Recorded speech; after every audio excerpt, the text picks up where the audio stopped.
up, guys? This is KJ. I'm a real estate investor. I do SDR, long-term, and car rentals. Welcome to my unit. It's a multi-family that we own here in Castle Hills. 3-bedroom, 3 bath, or 2.5 bath. This is the first bathroom we have on the bottom floor. Archive game, limited time, 12 games. This is the living area. Pretty much the living room is an open layout. We have the kitchen right here. It's a 3-bedroom townhome with a private garage, private backyard. This unit itself sleeps approximately 7 to 10 people. I want to say 12. They want to use the convertible couches and so forth.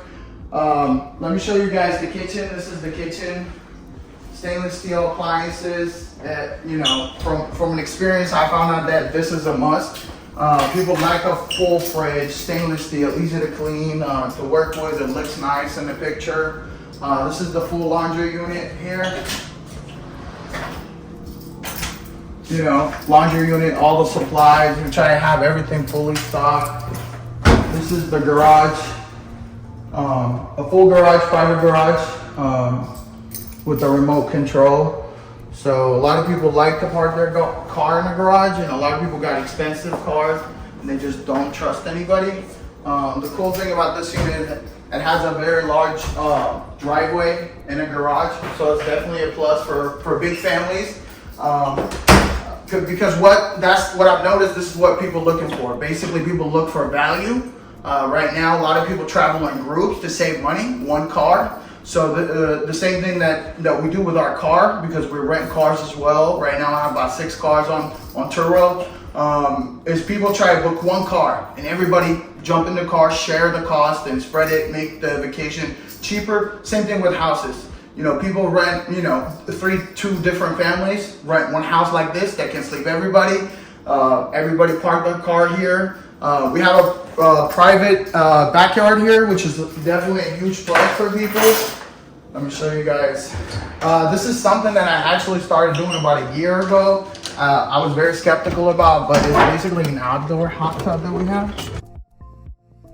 It's also a plunging tub. So it's a fully private backyard with crazy dog next door. There's a private dining table, have basketball games for people, darts board and so forth. Just a fully private, just eventually the experience that you want to give people is like being at home, being comfortable and being relaxed. So that's the backyard. Let me show you guys the bed.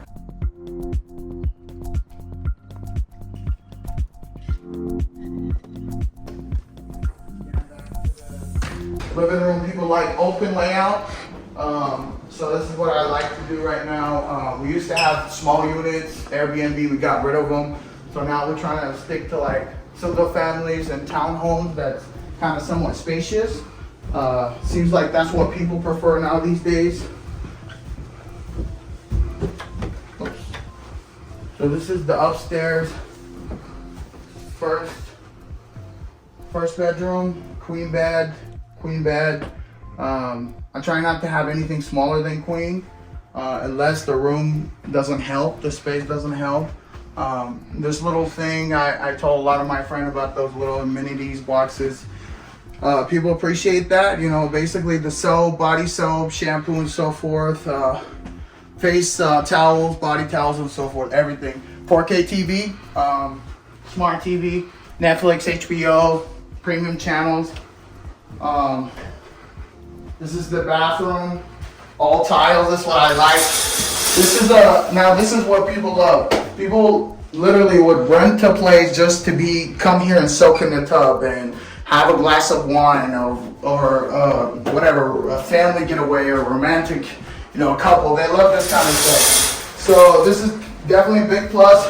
I love it personally because it's less work on my cleaners. My cleaners come here and usually spend about an hour and a half to 2 hours max, depending on the mess, and they're done. This is the second bedroom. Walk-in closet. I didn't show you the other one. The other one has one too, bigger than this one. Walk-in closet, we try to have, extra blankets, comforters, fully stocked, whatever they need. You know, same setup, queen bedroom, nightstand, so forth. This is the master bedroom here. This one is king, so this is something that we also, you know, I implement in all my Airbnbs. Every Airbnb has to have, every STR has to have at least one king bed. Now people come in every kind of shape and sizes, so some people just don't feel comfortable sleeping in a queen bed. So that's why we have that. Same thing over here. You know, all tile, tub. Thanks, KJ, for giving us a tour of your place. You said this is a duplex. You have 6 units. What got you started with short-term rentals? To be honest with you, I really just stumbled to it. I bought my first property. I was 18. I was really young, and I bought this big house. To me, it was big, right? It's just a 2-bedroom, 1 bath with a big backyard and a private garage and so forth. I'm like, okay, what am I gonna do? I'm a student. I have this big house. I don't know what to do with it. And I just decided to, for a while at first, I did the roommate thing. So I would bring roommates and, get them to stay there. And actually that would pay my mortgage. And then the Airbnb thing came out, and between 2013, I think 2014, where it was a very popular thing for people from other countries to come here. So I started actually sharing my place with people from other countries and other states. So, I've had people from Africa, Mexico, Canada, from different places, Argentina, come and stay in the room for 1 night or whatever, 2 nights, and even families from India, and I would just work 2 jobs. I was a full-time student. So at the time, it was I didn't really need the house. But that was kind of the beginning for me. It made me realize, oh, this is paying my mortgage, and I'm starting making even a little bit of cash flow. It's not just a mortgage at this point. I'm making because at that point, I didn't know I was house hacking. I kind of listened to Bigger Pockets and went to Rich Dad Seminar and so forth. But it was more I started making money, and there's no permits at the time required. There's no taxes. It was unregulated. So I was like, oh, people don't know about this. I thought people didn't know. But now, 6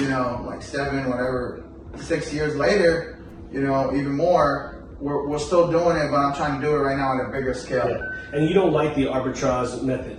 I hate it. I've done it myself. I know what it is. I can teach you and sell you a course on it in 5 minutes and waste your time. But, to me, the arbitrage model is dead. And the people that's selling it right now is just part of the problem in this industry that we're in. Yeah. And it's just, eventually these bad people are just gonna get out of it. Yeah, it's gonna grow for other people. Correct. So Turo, what made you jump into that space?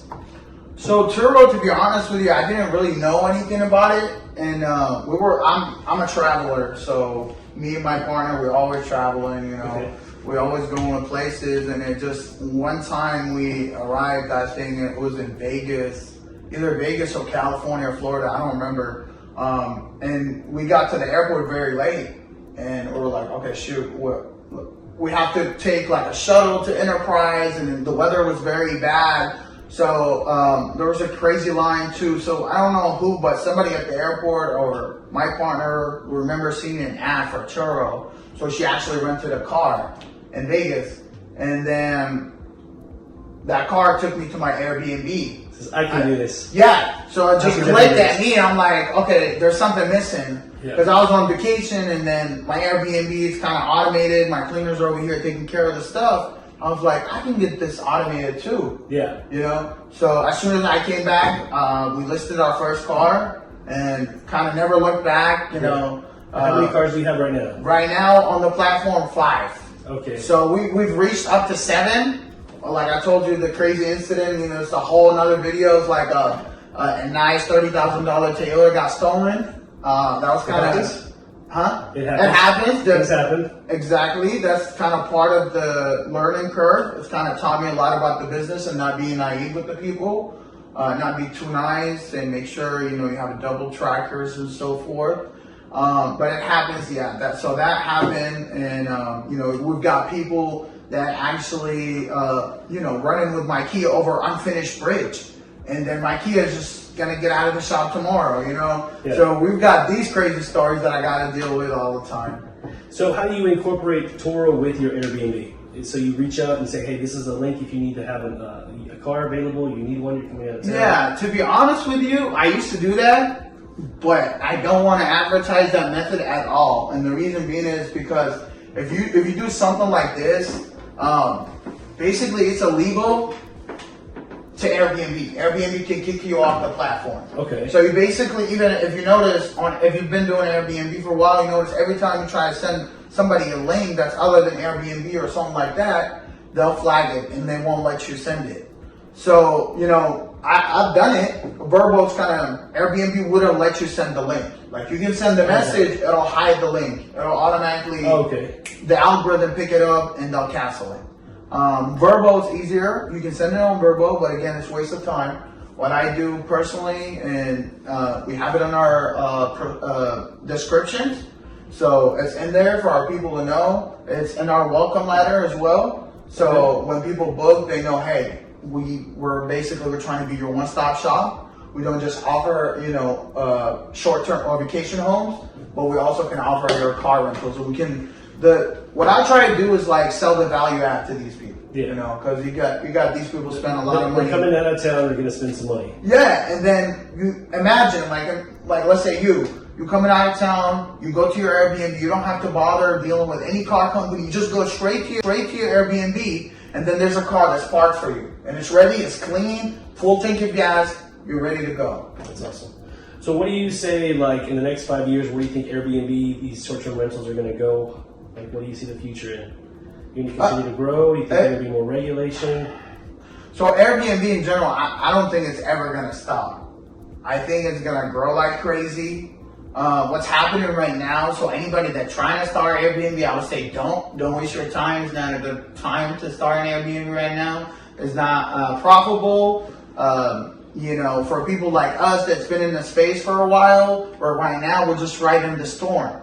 Justin can talk about this, but right now, if our bills are paid, we're making a little bit of cash flow, that's fine. But eventually the market gonna correct itself. A lot of people gonna get wiped out. Yeah. And that's what we want. We want these bad apples. Yeah. There's no way that you can rent a whole, 4-bedroom house for $50 a night. Exactly. How are they going to be making money? You're doing something illegal. Yeah. I'll tell you how. You're doing something illegal. You don't have permit. You're not paying taxes. You probably don't even own the house. It's one of these arbitrage, whatever. You don't care about the liability aspect of things. You don't care about the damage to the house or whatever. And and it's kind of crazy, but that's why I said, those guys gonna eventually jump out. Gonna be out. But here's my biggest concern, though. My biggest concern is what's new to the space. That's what a lot of Airbnb hosts are not paying attention to right now.